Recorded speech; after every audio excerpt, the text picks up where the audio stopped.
സമയം ഏതാണ്ട് 5 മണി കഴിഞ്ഞിരിക്കുന്നു. പക്ഷികളും മൃഗങ്ങളും തങ്ങളുടെ കൂടണയുന്ന സമയം. വാഴത്തോട്ടത്തിലൂടെ ഒരു കർഷകൻ തൻ്റെ ജോലികളെല്ലാം അവസാനിപ്പിച്ച് തിരികെ ഗ്രാമത്തിലെ തൻ്റെ വീട്ടിലേക്ക് മടങ്ങുകയാണ്.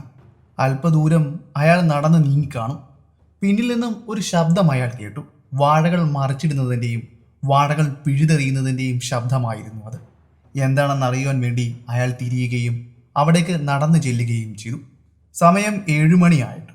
ഗ്രാമത്തിലെ തൻ്റെ വീട്ടിലേക്ക് അയാൾ മടങ്ങിയെത്തിയില്ല. തൻ്റെ ഭാര്യയും കുറച്ച് ബന്ധുക്കളും അയാളെ അന്വേഷിച്ച് പുറപ്പെട്ടു.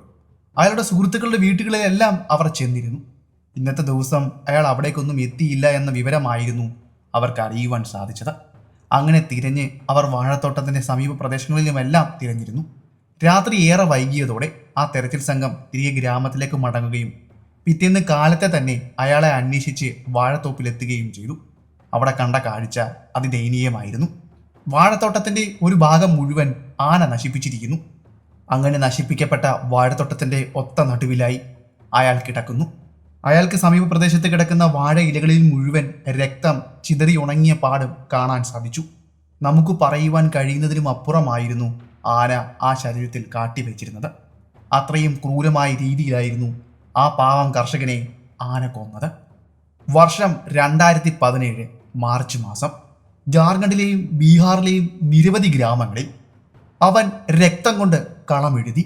25 വയസ്സിനോടടുത്ത് പ്രായമുള്ള മസ്തെന്ന അവസ്ഥയിലായിരുന്ന ഒരു കാട്ടാനയാണ് ഈ 2 സംസ്ഥാനങ്ങളിലെ ഗ്രാമങ്ങളിൽ ഏകദേശം 15 പേരുടെ ജീവനെടുത്തത്.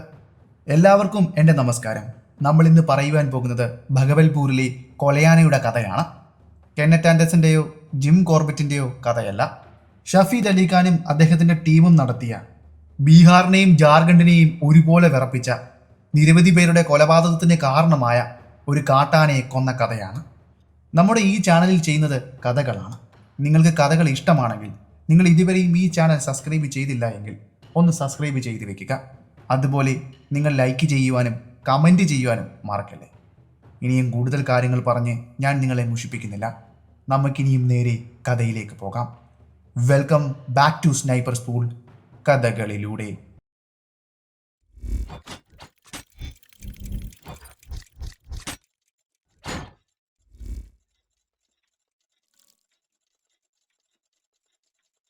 വർഷം 2017 മാർച്ച് മാസം. വനമിറങ്ങിയൊരു കാട്ടാന നാട്ടിലേക്കെത്തി. ബീഹാറിലെ ഭഗവത്പൂർ ഡിസ്ട്രിക്റ്റിലെ ഗ്രാമങ്ങളിലേക്കായിരുന്നു ആ കാട്ടാന കയറിയത്. അതിന് ഏകദേശം 25 വയസ്സിനടുത്ത് പ്രായമുണ്ടായിരുന്നു. താരതമ്യേന 6% വനം മാത്രമാണ് ബീഹാറിലുള്ളത്. എന്നുവെച്ചാൽ വളരെ കുറച്ച് വനപ്രദേശം മാത്രം. വനത്തേക്കാൾ കൂടുതൽ ആ പ്രദേശത്തുള്ളത് കൃഷിയിടങ്ങളാണ്. ഈ സമയങ്ങളിൽ ഇവിടുത്തെ കൃഷിയിടങ്ങളിലേക്ക് ഭക്ഷണം തേടി വനമിറങ്ങി നീൽഗൈ അല്ലെങ്കിൽ ബ്ലൂ ബുൾ, നീലക്കാള എന്നൊക്കെ പറയുന്ന മാൻവർഗത്തിലെ ഏറ്റവും വലിയ വിഭാഗത്തിൽപ്പെടുന്ന മാനുകൾ ഇവിടേക്ക് കടന്നു വരാറുണ്ട്. വനത്തിൽ ഇവയ്ക്കുള്ള ആഹാരത്തിന് ലഭ്യതക്കുറവ് മൂലമാണ് ഇവ വനമിറങ്ങി ഗ്രാമങ്ങളിലേക്ക് കടന്നു വരുന്നത്. മനുഷ്യർ സ്ഥാപിച്ച കൃഷിയിടങ്ങളിലെ കൃഷികൾ അവർ നശിപ്പിക്കുന്നതും. നീലക്കാളകളെ തുരത്തുവാൻ വേണ്ടി ഒരു സംഘം ആളുകൾ അവിടേക്ക് എത്തിയിരുന്നു. ഈ സമയത്ത് തന്നെയാണ് വനമിറങ്ങി ആ കാട്ടാനയും അവിടേക്ക് എത്തിയത്. അവൻ്റെ കൊലപാതക പരമ്പരയ്ക്ക് തുടക്കമിട്ടത്. അതോടുകൂടി അവിടേക്ക് എത്തിയ സംഘം നീലക്കാളകളെ തുരത്തുന്നത് ഉപേക്ഷിച്ച് ആനയുടെ പിന്നാലെ പോകുകയായിരുന്നു. ബീഹാറിലെ വൈൽഡ് ലൈഫ് വാർഡനും പിന്നെ പ്രിൻസിപ്പൽ ചീഫ് കൺസർവേറ്റീവ് ഓഫീസറും ചേർന്നാണ് നവാബ് ഷഫീദ് അലി ഖാനെ വിളിക്കുകയും അദ്ദേഹത്തെ ഈ ദൗത്യം ഏൽപ്പിക്കുകയും ചെയ്യുന്നത്. അലി ഖാൻ ഒറ്റയ്ക്കായിരുന്നില്ല ആനയെ പിടികൂടാനുള്ള ദൗത്യം ഏറ്റെടുത്തത്. ആനയെ കൊല്ലുന്നതിനുപരി അതിനെ ജീവനോടെ പിടിക്കുക എന്നത് തന്നെയായിരുന്നു അവരുടെ ദൗത്യം. അതുകൊണ്ട് ഒരു ചെറിയ സംഘത്തെ അവർ രൂപീകരിച്ചു. അവരുടെ സംഘത്തിൽ ആനയെ മയക്കുമരുന്ന് വെടിവെച്ച് വീഴ്ത്തുവാൻ വേണ്ടി ഒരു വെറ്ററിനറി ഡോക്ടറും ഉണ്ടായിരുന്നു. ജാർഖണ്ഡ് തുടങ്ങുന്നിടത്ത്, അതായത് ജാർഖണ്ഡും ബീഹാറും തമ്മിൽ ചേരുന്നിടത്ത് ഒരു ചെറിയ മലയോര പ്രദേശമാണ്. അവിടെ ധാരാളം വനവും അതുപോലെ തന്നെ തീറ്റ പുല്ലുകളും എല്ലാം ഉണ്ട്. ആനകൾക്ക് ആവശ്യമായ ആഹാരവും പുല്ലും ഇലകളും എല്ലാം അവിടെ നിന്ന് ലഭിക്കും. എന്നാൽ വേനൽക്കാലമാകുമ്പോൾ സ്ഥിതിഗതികൾ ആകെ മാറും. ഭക്ഷണത്തിൻ്റെയും വെള്ളത്തിൻ്റെയും ലഭ്യതക്കുറവ് മൂലം ആനകൾ മലയിറങ്ങുവാൻ പ്രേരിതരാകും. അവ ഇങ്ങനെ മലയിറങ്ങി വരുന്നത് താഴ്വാര പ്രദേശങ്ങളിലുള്ള ഗ്രാമങ്ങളിലെ കൃഷിയിടങ്ങളിലേക്കാണ്. വിശാലമായ കൃഷിയിടങ്ങളാണ് അവിടെ ഉണ്ടായിരുന്നത്. നെൽപ്പാടങ്ങൾ, കരിമ്പിൻ തോട്ടങ്ങൾ, വാഴത്തോട്ടങ്ങൾ, മാവിൻ തോപ്പുകൾ, ധാരാളം ജലസംഭരണികൾ, കനാലുകൾ, എന്നിവകൊണ്ട് സമ്പന്നമായിരുന്നു അവിടുത്തെ ഗ്രാമങ്ങൾ. അതിനാൽ തന്നെ ആനകൾക്ക് ധാരാളം വെള്ളവും ഭക്ഷണവും ധാരാളം അവിടെ നിന്ന് ലഭിക്കുമായിരുന്നു. വനങ്ങളിൽ അവർ അലഞ്ഞു തിരിഞ്ഞ് നടന്ന് കിട്ടുന്ന ഇലകളിൽ നിന്നും കിട്ടുന്നതിനേക്കാൾ കൂടുതൽ സ്വാദും ഊർജവും ഗ്രാമങ്ങളിലെ കൃഷിയിടങ്ങളിൽ നിന്നും അവർക്ക് കിട്ടിയിരിക്കണം. എന്നാൽ ഇങ്ങനെ ഗ്രാമങ്ങളിലെ കൃഷിയിടങ്ങളിലേക്ക് ഇറങ്ങി വരുന്ന ആനക്കൂട്ടങ്ങൾ അവിടുത്തെ ആളുകളെ ഒന്നും ചെയ്യാറില്ല. അതിനാൽ തന്നെ ഇങ്ങനെ അവിടേക്ക് എത്തുന്ന ആനക്കൂട്ടങ്ങളെ ഭയപ്പെടുത്തുവാൻ വേണ്ടി ഗ്രാമത്തിലെ ആളുകൾ തന്നെ സംഘടിക്കുകയും പടക്കങ്ങൾ പൊട്ടിച്ച് ആനകളെ ഇങ്ങനെ ഭയപ്പെടുത്തി വനത്തിലേക്ക് മടക്കി ഓടിക്കുകയാണ് ചെയ്യുക. അങ്ങനെയാണ് അവർ അവരുടെ കൃഷിയിടത്തെ സംരക്ഷിച്ചു നിർത്തുന്നത്. എന്നാൽ ഈ ആന അങ്ങനെയുള്ള ഒരു ആനയായിരുന്നില്ല. അവൻ ഈ പടക്കം പൊട്ടുമ്പോഴുണ്ടാകുന്ന സ്ഫോടക ശബ്ദങ്ങളെ ഒന്നും ഭയന്നിരുന്നില്ല. വനപാലകരും ഗ്രാമീണരും ചേർന്ന് വെടിമരുന്ന് പ്രയോഗങ്ങളിലൂടെ ഉഗ്രമായ ശബ്ദങ്ങളും സ്ഫോടനങ്ങളും ഉണ്ടാക്കി ആ ആനയെ ഭയപ്പെടുത്തി വനത്തിലേക്ക് ഓടിക്കുവാൻ ശ്രമിച്ചുവെങ്കിലും അങ്ങനെ ശ്രമിച്ചവർക്ക് നേരെയാണ് ആന പിന്നീട് ചാർജ് ചെയ്ത് വന്നത്. ആന ഇങ്ങനെ ചാർജ് ചെയ്ത് അവർക്ക് നേരെ വന്നതോടെ അവർ നാലുപാടും ചിതറി ഓടുകയായിരുന്നു. ഉഗ്രമായ സ്ഫോടക ശബ്ദങ്ങൾ കേൾക്കുമ്പോൾ സാധാരണഗതിയിൽ ആനകൾ ഭയന്ന് തിരികെ അവർ വന്ന വഴി തന്നെ പോകുകയാണ് പതിവ്. അതായത് ഈ ആന വന്നിരിക്കുന്നത് ജാർഖണ്ഡ് മലനിരകളിൽ നിന്നുമാണ്. അവരുടെ കണക്കൂട്ടുകൾ ശരിയാണെങ്കിൽ അവൻ ഭയന്നുകൊണ്ട് ആളുകളെ കൊല്ലുന്നത് ഉപേക്ഷിച്ച് തിരികെ ജാർഖണ്ഡ് മലനിരകളിലെ വനങ്ങളിലേക്ക് പോകുമെന്നാണ് കരുതിയത്. 3 തവണയാണ് ഇതിനുവേണ്ടി അവർ ശ്രമിച്ചത്. 3 തവണയും ആ സംഘം പരാജിതരായി. 3-ാം തവണ ആ ആനയെ അവർക്ക് കിട്ടിയത് തുറന്ന മൈതാനത്തിലായിരുന്നു.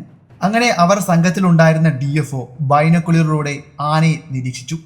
മസ്തെന്ന അവസ്ഥയിലൂടെ കടന്നു പോവുകയാണ്. ഇങ്ങനെ കടന്നു പോകുമ്പോൾ ആനയുടെ ടിമ്പറൽ ഗ്രന്ഥിയിൽ നിന്നും ഒരു സ്രവം പുറത്തേക്ക് ഒഴുകി വരാറുണ്ട്. ഇത് കാണപ്പെടുന്നത് ആനയുടെ ചെവിയും കണ്ണിനും ഇടയ്ക്കുള്ള ഭാഗത്തായിട്ടാണ്. എന്നാൽ DFO ഇതിനെ പരിശോധിച്ചപ്പോൾ ബൈനോക്കുലറിലൂടെ നോക്കിയപ്പോൾ ആ ഭാഗത്തു നിന്നും സ്രവം ഒഴുകി വരുന്നത് അദ്ദേഹത്തിന് കാണുവാൻ സാധിച്ചില്ല. അതുകൊണ്ട് തന്നെ ഈ ആന മസ്തെന്ന അവസ്ഥയിലാണെന്ന് അദ്ദേഹത്തിന് പൂർണ്ണമായും പറയുവാൻ കഴിയില്ല. എന്നാൽ അല്ല എന്നും പറയുവാൻ കഴിയില്ല. മസ്തെന്ന കാലഘട്ടത്തിൽ കൂടെയാണ് ഈ ആന കടന്നു പോകുന്നത്. ഈ സമയങ്ങളിലാണ് ആനകൾ കൂടുതൽ അക്രമകാരികളായി കാണപ്പെടുന്നത്. അതുപോലെ അവയുടെ ശരീരത്ത് ടെസ്റ്റോസ്റ്റിറോണിന്റെ അളവ് 60% കൂടുതലുമായിരിക്കും. എന്ന് വെച്ചാൽ ഈ സമയങ്ങളിൽ അവയുടെ മേറ്റിംഗ് പീരീഡ് കൂടിയാണ്. ഇങ്ങനെയുള്ളപ്പോൾ അവൻ എന്തിനാണ് കാടുപേക്ഷിച്ച് നാട്ടിലേക്ക് ഇറങ്ങി വരുന്നത് എന്നായിരിക്കും ഇപ്പോൾ ചിന്തിക്കുന്നത്, അല്ലേ? വിശദമായി തന്നെ നമുക്കതും സംസാരിക്കാം. ആനകൾ ഒരു സാമൂഹിക ജീവിയാണ്. അവ കൂട്ടമായാണ് ജീവിക്കുന്നത്. ആ കൂട്ടത്തിൽ ഒരു തലവൻ കാണും, അവനെ നയിക്കുന്നവൻ. ആനകളുടെ ശക്തികളുടെ അടിസ്ഥാനത്തിലാണ് അവയുടെ സ്ഥാനം നിർണയിക്കുന്നത്. അവരുടെ കൂട്ടത്തിൽ ഏറ്റവും കരുത്തുള്ളവനാരോ അവനായിരിക്കും ആ കൂട്ടത്തിലെ നേതാവ്, ആ കൂട്ടത്തെ നയിക്കുന്നവൻ. അവന് മാത്രമായിരിക്കും ആ കൂട്ടത്തിലെ പിടിയാനകളുമായി മീറ്റ് ചെയ്യുവാൻ അവസരം കിട്ടുക. അതവൻ്റെ ആ കൂട്ടത്തിലെ ആധിപത്യമാണ്. ആ കൂട്ടത്തിലെ 4ഉം 3ഉം സ്ഥാനത്ത് നിൽക്കുന്ന ആണാനകൾ അവരുടെ കൂട്ടത്തിലെ ആ വലിയ കൊമ്പനുമായി താരതമ്യം ചെയ്യുവാൻ പോലും പറ്റാത്തവരാണ്. അവർ ദുർബലരാണ്.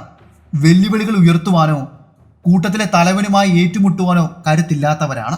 അവർ സ്വയമേ കൂട്ടം ഉപേക്ഷിച്ച് അല്ലെങ്കിൽ കൂട്ടത്തിൽ നിന്നും തുരത്തി ഓടിക്കപ്പെട്ട് മറ്റെവിടേക്കെങ്കിലും മാറുന്നു. ഇങ്ങനെ ഈ ആട്ടി ഓടിക്കപ്പെടുന്ന ആനകൾക്ക് ശൗര്യം കൂടുതലായിരിക്കും.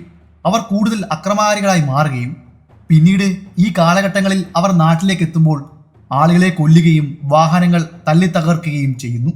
കൂടുതൽ പ്രകോപിതരായി ഇവരെ കാണപ്പെടുന്നു. ഇനിയുമുള്ള ചോദ്യം കൂട്ടത്തിലെ രണ്ടാമന്റെ കാര്യമല്ലേ?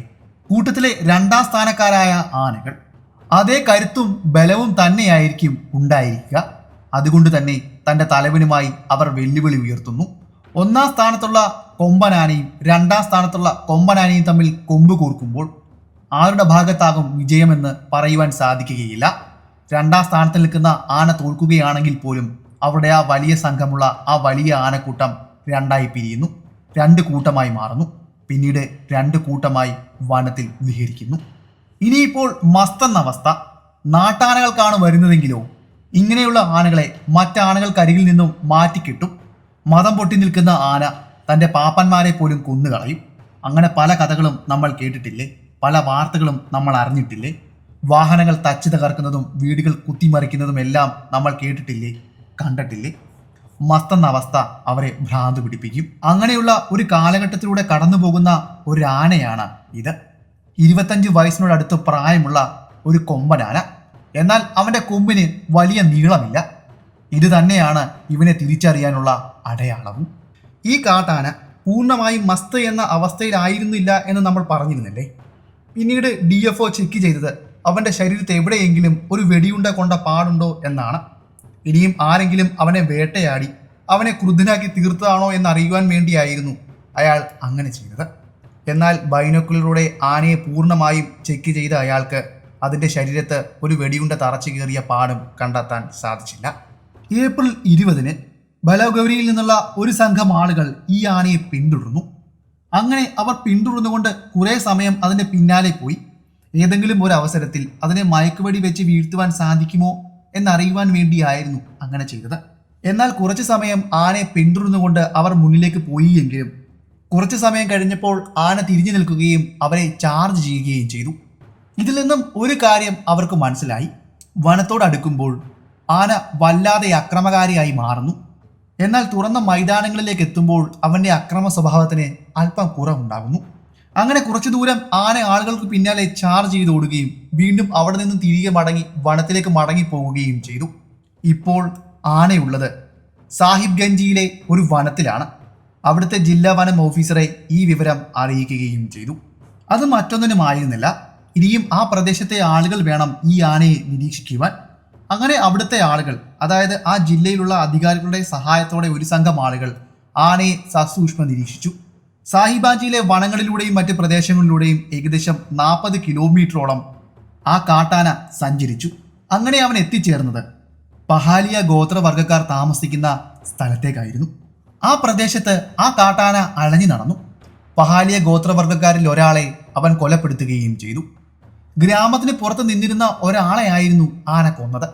ആന പിന്നീട് ആക്രമിക്കുകയും അയാളെ നിലത്തിട്ട് ചവിട്ടി അരയ്ക്കുകയും ചെയ്തു.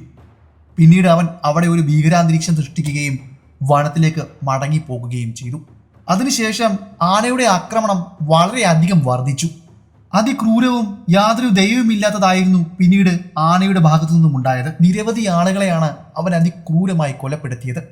ഓഗസ്റ്റ് മാസം ആയതോടെ ജാർഖണ്ഡിൽ നിന്നും മാത്രം 9 പേരെയാണ് അവൻ കൊന്നുകളഞ്ഞത്. ബീഹാറിൽ നിന്നും 4 പേരെയും. അതിക്രൂരമായ കൊലപാതക പരമ്പരകൾ സാഹിബഞ്ചിയിൽ ഉണ്ടായതോടെ ജില്ലാ വനംവകുപ്പ് ഒരു തീരുമാനത്തിൽ എത്തിച്ചേർന്നു. ആനയെ പിടികൂടുവാൻ വേണ്ടി ആ സംഘത്തെ നിയോഗിച്ചു. അതായത് അലിഖാനും സംഘവും അവിടേക്ക് എത്തി എന്നതാണ്.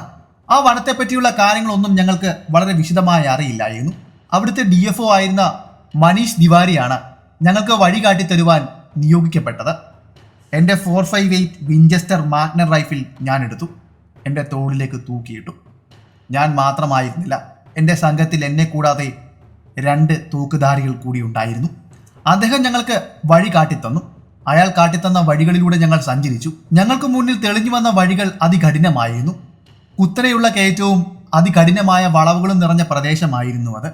പല പ്രാവശ്യവും ഞങ്ങൾക്ക് വാഹനങ്ങളിലൂടെ അതുവഴി സഞ്ചരിക്കുവാനാകുന്നുണ്ടായിരുന്നില്ല. പലയിടത്തും വാഹനങ്ങൾ നിർത്തി ഒതുക്കി വനത്തിലൂടെ കിലോമീറ്ററോളം ഞങ്ങൾ സഞ്ചരിച്ചു. ആനയെ തേടി അലഞ്ഞു.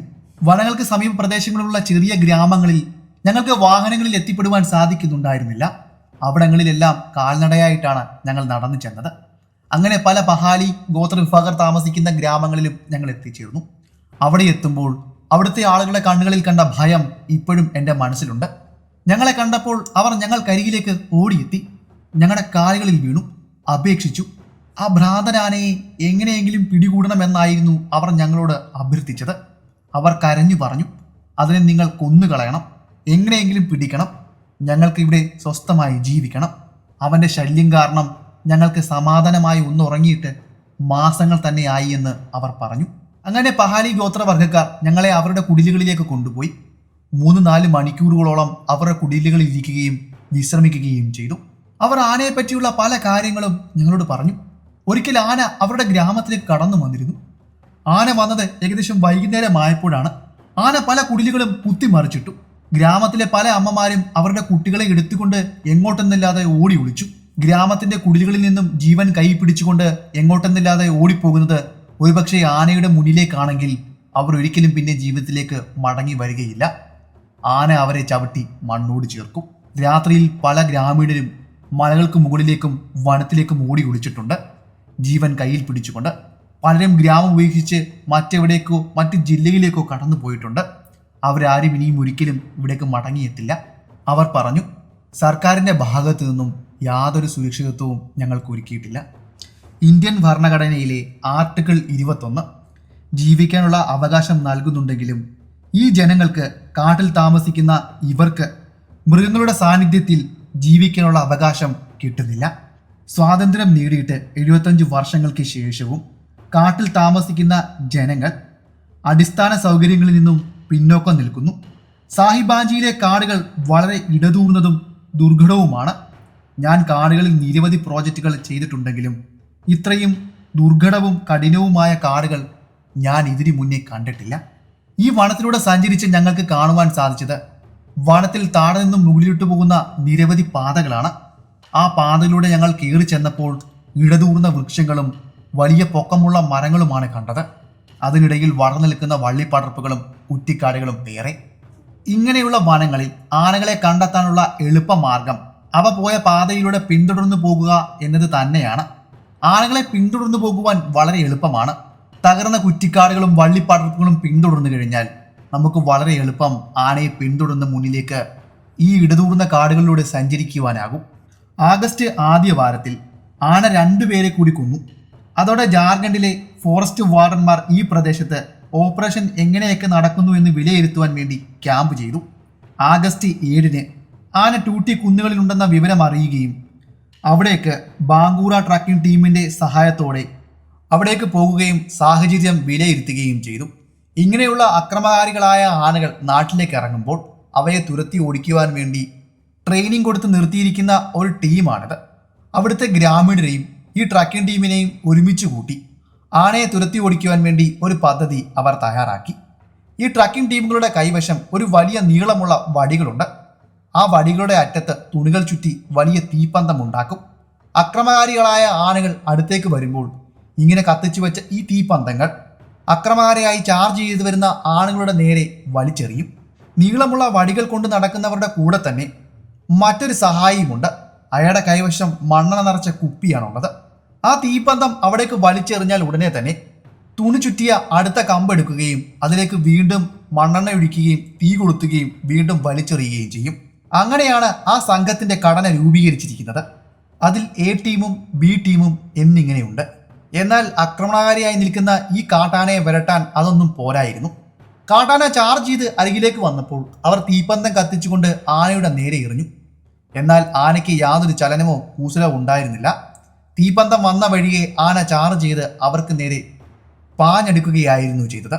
പിന്നെ ഒരു നിമിഷം പോലും അവർക്ക് അവിടെ നിൽക്കുവാൻ സാധിച്ചില്ല. അവർ തീപ്പന്തങ്ങൾ ഉപേക്ഷിച്ചുകൊണ്ട് അടുത്തുണ്ടായിരുന്ന വലിയ മരങ്ങളിൽ കയറി അവരുടെ ജീവൻ സംരക്ഷിച്ചു. താഴെ ആന പോകുന്നത് വരെ അവിടെ തന്നെ സുരക്ഷിതമായിരുന്നു. പിന്നീട് അക്രമകാരികളായ ആണാനകളെ പിടിക്കാനുള്ള മറ്റൊരു മാർഗം പരിശീലനം ലഭിച്ച പെൺകുങ്കിയാനകളെ ഉപയോഗിക്കുക എന്നതാണ്.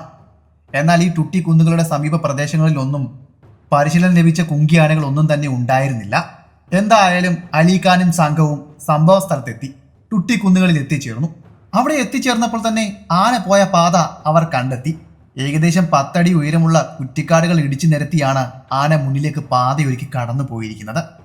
അവിടേക്ക് കടന്നു പോകുവാൻ വേണ്ടി ആ സംഘത്തിൽ, അതായത് അലിഖാന്റെ സംഘത്തിലേക്ക് അർജുൻ എന്ന ഒരാൾ കൂടി കടന്നു വരികയാണ്. ബങ്കൂറ ട്രക്കൽ ടീമിനെ നയിച്ചിരുന്ന ആളായിരുന്നു അർജുൻ. അയാൾ കൂടി ഞങ്ങളുടെ സംഘത്തിൽ ചേർന്നു. ഇപ്പോൾ എൻ്റെ കൂടെയുള്ള ആളുകൾ ഇവരൊക്കെയാണ്: ട്രാങ്കുലൈസർ തോക്കുമായി വെറ്റിനറി ഡോക്ടറായ അജയ് കുമാർ, അസ്കർ, ഉപേന്ദ്ര എന്നിവർ വിഞ്ചസ്റ്റർ റൈഫിലുകളുമായി. ഞങ്ങൾ ഇത്രയും പേരടങ്ങുന്ന സംഘമാണ് ആനയെ തിരക്കി ആ വനത്തിലേക്ക് അവൻ ഒരുക്കിയ പാതയിലൂടെ കടന്നു പോകുവാൻ തീരുമാനിച്ചത്. അങ്ങനെ അർജുൻ എന്ന ട്രാക്കറുടെ നേതൃത്വത്തിൽ ഞങ്ങൾ ആനയെ പിന്തുടർന്നുകൊണ്ട് ആ വനത്തിലൂടെ ഏകദേശം 6 കിലോമീറ്റർ സഞ്ചരിച്ചു. നിബിഡമായ വനമാണ്. മരങ്ങൾ ഇടതൂർ നിൽക്കുന്നു. കുറ്റിക്കാടുകളും മുൾപടർപ്പുകളും എന്നെ വല്ലാതെ അസ്വസ്ഥമാക്കി. എന്നാൽ അതിനെ ഒന്നും വകവെക്കാതെ വള്ളികളും കുറ്റിക്കാടുകളും വെട്ടിമാറ്റി ആന ഞങ്ങൾക്കായി ഒരുക്കിയിട്ട പാതയിലൂടെ ഞങ്ങൾ മുന്നിലേക്ക് സഞ്ചരിച്ചു. മുന്നിലേക്ക് സഞ്ചരിക്കുമ്പോൾ ഏതു നിമിഷവും ഒരപകടം ഞങ്ങളുടെ മുന്നിലേക്ക് കടന്നു വരുന്നു എന്ന് പ്രതീക്ഷിച്ച് തന്നെയാണ് നടന്ന് നീങ്ങിയത്. കാറ്റിന്റെ ദിശയും മറ്റും ഞങ്ങൾ ഓരോ നിമിഷവും പരിശോധിക്കുന്നുണ്ടായിരുന്നു. അങ്ങനെ 6 കിലോമീറ്റർ പിന്നിട്ടപ്പോൾ അർജുൻ ആനയെ കണ്ടെത്തി. ഞങ്ങൾ നിൽക്കുന്ന സ്ഥലത്തു നിന്നും ഏകദേശം 25 അടി അകലെയായി ആന നിൽക്കുന്നതാണ് അർജുൻ ഞങ്ങൾക്ക് കാട്ടിത്തന്നത്. അങ്ങനെ പതിയെ ആ മരങ്ങൾക്കിടയിലും ആ കുറ്റിക്കാടുകൾക്കിടയിലും ഞങ്ങൾ മറഞ്ഞിരുന്നു. ആനയെ സസൂക്ഷ്മം നിരീക്ഷിച്ചു. ഞങ്ങളുടെ തൊട്ട് മുന്നിലായി അങ്ങ് അകലെയായിട്ടാണ് അർജുൻ ഇരിക്കുന്നത്. അർജുനും ആനയെ നിരീക്ഷിക്കുന്നുണ്ടായിരുന്നു. അങ്ങനെ പെട്ടെന്ന് അർജുൻ അവിടെ നിന്നും ചാടി എഴുന്നേറ്റു. ആന നമ്മളെ കണ്ടുവെന്നും നമ്മൾക്ക് നേരെ ഇനി ഏത് നിമിഷവും ചാർജ് ചെയ്തു വരുമെന്നും അവൻ പറഞ്ഞു. ഉപേന്ദ്ര വിളിച്ചു പറഞ്ഞു, നമ്മളെല്ലാം മരിക്കാൻ പോവുകയാണ്. ആന ഇപ്പോൾ നമ്മൾക്ക് നേരെ ചാർജ് ചെയ്തു വരും. നമ്മളെ ആര് രക്ഷിക്കും എന്ന് പറഞ്ഞുകൊണ്ട് ഉപേന്ദ്ര ഇറങ്ങി ഓടി. ഞങ്ങളെല്ലാവരും തിരിഞ്ഞ് ഓടുകയാണ് ചെയ്തത്. ഏകദേശം 300 മീറ്ററോളം ഞങ്ങൾ പിന്നിലേക്ക് ഓടി. എന്നാൽ ആന ഞങ്ങളുടെ പിന്നാലെ കുറച്ചു ദൂരം ചാർജ് ചെയ്ത് വന്നതിന് ശേഷം അവൻ പിന്നിലേക്ക് തിരികെ മടങ്ങി. ഞാൻ തിരിഞ്ഞു നോക്കുമ്പോൾ ഞാൻ നിൽക്കുന്ന സ്ഥലത്തു നിന്നും ഏകദേശം 200-300 അടി അകലെ ഉപേന്ദ്രയും അർജുനും ഒരു വലിയ മരത്തിൽ കയറിയിരിക്കുന്നു. അവിടെ കയറിയിരുന്ന് അവർ എനിക്ക് സിഗ്നൽ നൽകി, ആന മടങ്ങിപ്പോയിരിക്കുന്നു എന്ന്. അങ്ങനെ ഞാൻ പതിയെ ഉപേന്ദ്രയും അർജുനും ഇരിക്കുന്ന മരത്തിന്റെ താഴേക്ക് നടന്നു ചെന്നു. അവിടെ എത്തിയപ്പോഴേക്കും ഡോക്ടറും അസ്ഗറും അവിടെ എത്തിയിരുന്നു. വെറ്ററിനറി ഡോക്ടർ പറഞ്ഞു, കുങ്കിയാനയുടെ സഹായമില്ലാതെ മയക്കുവെടി വെക്കുക എന്നത് അസാധ്യമാണ്. കാരണം മയക്കുവെടി വെക്കുന്ന ഈ റൈഫിലിന് റേഞ്ച് വളരെ കുറവാണ്. അതുപോലെ തന്നെ ഈ ഇടതൂർന്ന കുറ്റിക്കാടുകളും മരങ്ങളും മറ്റേതെങ്കിലും മാർഗം തേടേണ്ടതുണ്ട്, അയാൾ പറഞ്ഞ് അവസാനിപ്പിച്ചു. അതിനുശേഷം ഞങ്ങൾ തിരച്ചിൽ അവസാനിപ്പിച്ച് മടങ്ങിപ്പോകുവാൻ തീരുമാനിച്ചു. അങ്ങനെ 6 കിലോമീറ്ററുകൾ ഞങ്ങൾ നടന്നു. ഞങ്ങൾ നടന്നു ചെന്നപ്പോഴാണ് ഞങ്ങൾ അവസാനം തിരിച്ചറിഞ്ഞത് ഞങ്ങൾക്ക് വഴി തെറ്റിയിരിക്കുന്നു. ഞങ്ങളിപ്പോൾ നിൽക്കുന്നിടത്ത് മൊബൈൽ സിഗ്നലുകൾ പോലുമില്ല, വയർലെസ് റേഡിയോകളും പ്രവർത്തിക്കുന്നില്ല. അങ്ങനെ ഞങ്ങൾ 3 മണിക്കൂറോളം എടുത്ത് ഇവിടെ നിന്നും താരതമ്യേന ഉയർന്ന പ്രദേശത്തേക്ക് കയറുകയും ദുർബലമായ മൊബൈൽ സിഗ്നൽ ഞങ്ങൾക്ക് ലഭിക്കുകയും ചെയ്തു. അങ്ങനെ താഴെയുള്ള ക്യാമ്പിലേക്ക് ഞങ്ങൾ സഹായത്തിന് വേണ്ടി വിളിച്ചു. ഞങ്ങളുള്ള ലൊക്കേഷൻ അയച്ചു കൊടുക്കുകയും ചെയ്തു. എന്നാൽ മറ്റൊരു പ്രശ്നം ഞങ്ങളെ വല്ലാതെ ആ സമയം അലട്ടി. രാത്രിയിൽ ഭ്രാന്തനായ ഒരു കൊമ്പനാന അലഞ്ഞു നടക്കുന്ന കാട്ടിൽ താമസിക്കുക എന്നത് ആത്മഹത്യാപരമാണ്. അതിനാൽ ഞങ്ങൾ നടക്കുവാൻ തന്നെ തീരുമാനിച്ചു. ഞങ്ങൾക്ക് അന്ന് രാത്രിയിൽ സുരക്ഷിതമായി തങ്ങുവാനുള്ള ഒരു സ്ഥലത്തിന് വേണ്ടിയായിരുന്നു ഞങ്ങൾ അലഞ്ഞു നടന്നത്. അവസാനം ഞങ്ങൾ വനത്തിലുണ്ടായിരുന്ന ഒരു ആദിവാസി ഗ്രാമത്തിലേക്ക് എത്തിച്ചേർന്നു. അവിടുത്തെ ആളുകൾ ഞങ്ങളെ തിരിച്ചറിയുകയും ഞങ്ങളെ അവിടേക്ക് സ്വാഗതം ചെയ്യുകയും ചെയ്തു. അവർ ഞങ്ങൾക്ക് ആഹാരവും വെള്ളവും നൽകി. എന്നാൽ അവിടെ മൊബൈൽ സിഗ്നലുകളും മറ്റും ഒന്നും ഉണ്ടായിരുന്നില്ല. അന്നത്തെ രാത്രിയിൽ അവിടെ താമസിക്കാമെന്ന് അവിടുത്തെ ആളുകൾ പറയുകയും ഞങ്ങൾക്കായി ഒരു കുടിൽ ഒരുക്കി തരികയും ചെയ്തു. ഞങ്ങൾ വളരെ സന്തോഷപൂർവ്വം തന്നെയാണ് അത് സ്വീകരിച്ചത്. അതിനൊപ്പം ഞങ്ങൾ ഒരു നിർദ്ദേശം അവരോട് പറയുകയും ചെയ്തു. നേരം പുലരുമ്പോൾ തന്നെ ഇവിടെ നിന്നും ആരെങ്കിലുമൊക്കെ സന്ദേശം കൊണ്ട് താഴെയുള്ള ഫോറസ്റ്റ് ഓഫീസിലേക്ക് പോകണമെന്നും ഞങ്ങളെ റെസ്ക്യൂ ചെയ്യുവാൻ വേണ്ടി ഒരു ടീമിനെ ഇവിടേക്ക് അയക്കണമെന്നുമായിരുന്നു ഞങ്ങൾ പറഞ്ഞത്. ഇതിനിടയിൽ ഞാനൊരു കാര്യം നിങ്ങളുമായി പങ്കുവയ്ക്കുവാൻ മറന്നുപോയി. ആന ഞങ്ങൾക്ക് നേരെ ചാർജ് ചെയ്ത് വന്നപ്പോൾ ഞങ്ങളുടെ കൂടെ ഉണ്ടായിരുന്ന ഒരു ഗൈഡ് ഭയം എങ്ങോട്ടോ ഓടിപ്പോയിരുന്നു. ഞങ്ങൾ മണിക്കൂറോളം അദ്ദേഹത്തിന് വേണ്ടി കാത്തിരുന്നു. അയാൾ അവിടേക്ക് മടങ്ങിയെത്തിയില്ല. അതുകൊണ്ടൊക്കെയാണ് ഞങ്ങൾക്ക് വഴി തെറ്റിയത്. വനമല്ലേ, വനത്തെപ്പറ്റി നല്ലപോലെ അറിഞ്ഞവർക്ക് മാത്രമേ ഇത് മനസ്സിലാക്കുകയുള്ളൂ. ഗ്രാമത്തിലെ ആളുകൾ പറഞ്ഞത് പ്രകാരം ഗ്രാമത്തിൽ നിന്നും 10 അല്ലെങ്കിൽ 9 കിലോമീറ്റർ അകലെയാണ് ഫോറസ്റ്റ് ഓഫീസ് ഉള്ളത്.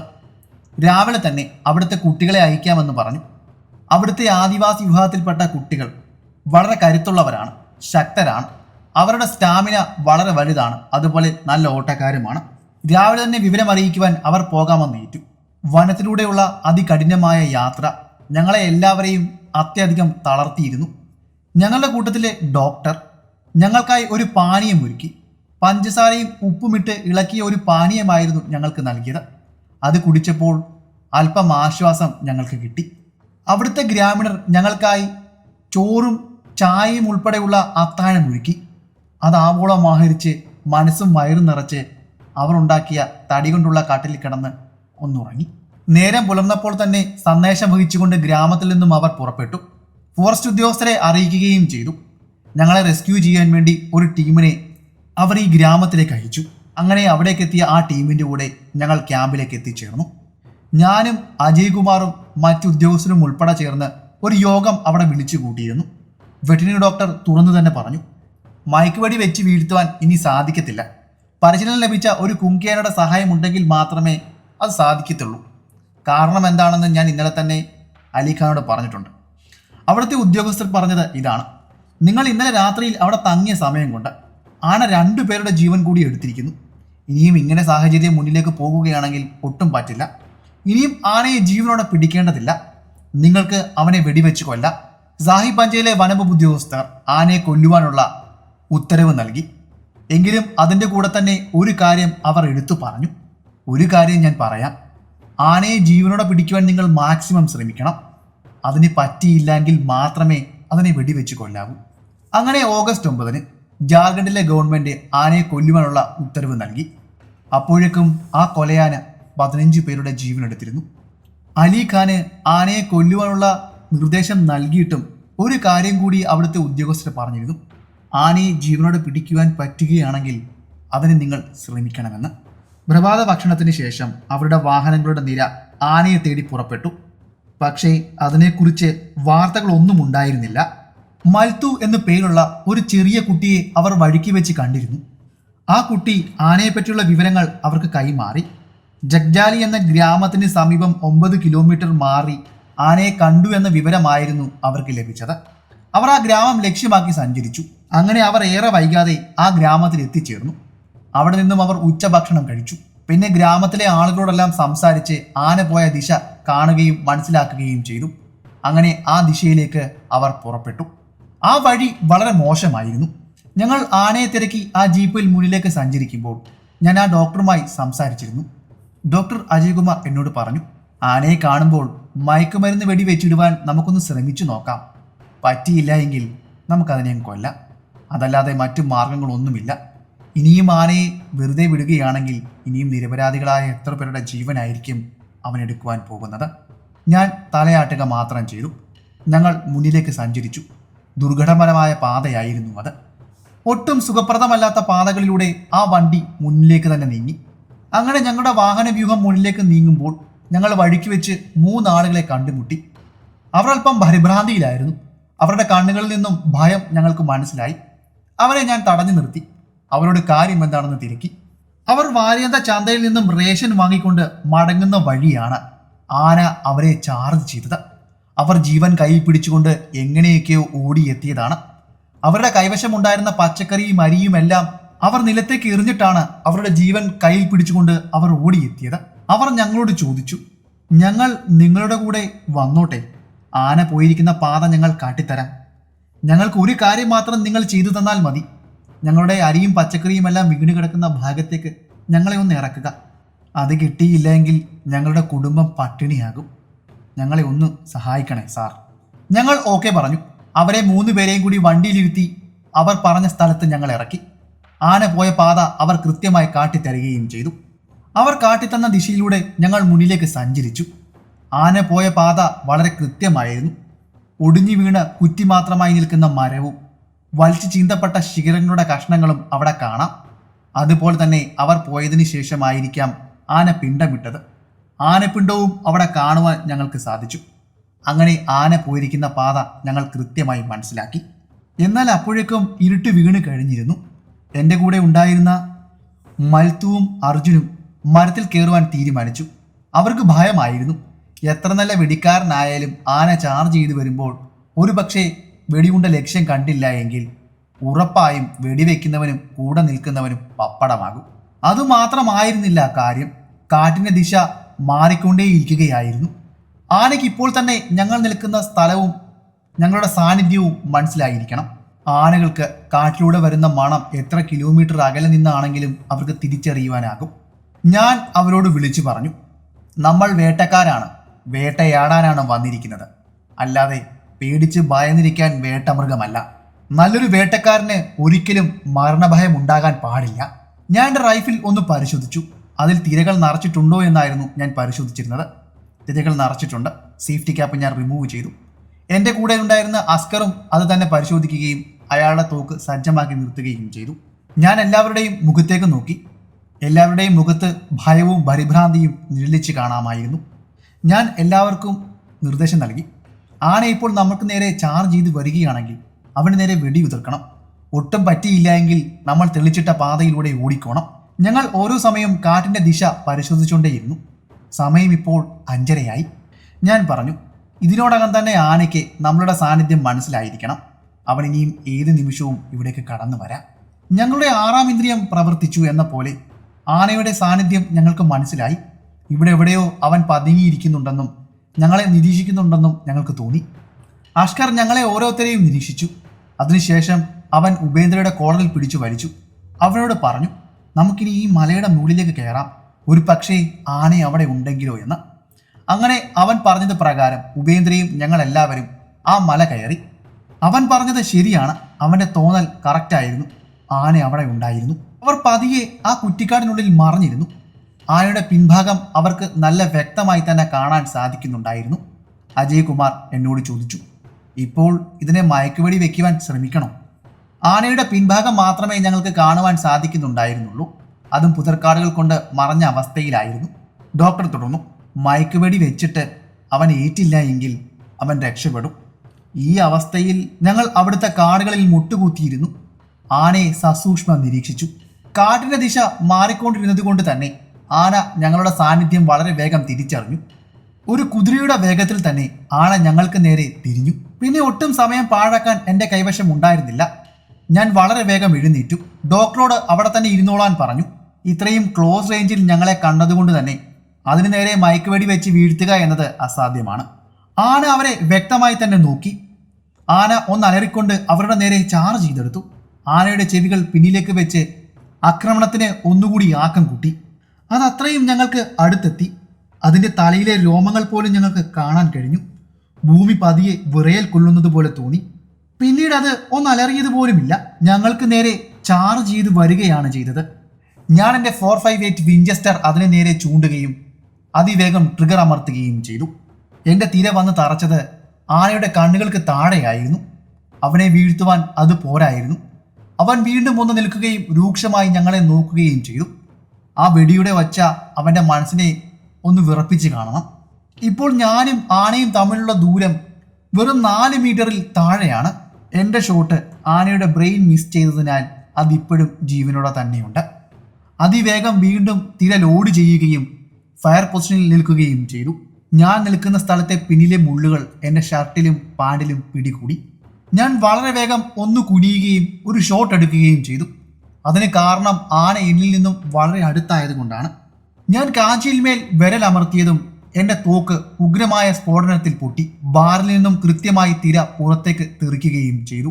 ഇപ്രാവശ്യം തിര വന്ന് തറച്ചു കയറിയത് ആനയുടെ നേസൽ കാവിറ്റിയിലൂടെയാണ്, അവിടെ നിന്നും നേരെ തലച്ചോറിലേക്ക്. ആന അപ്പോൾ തന്നെ ചരിഞ്ഞു വീണു.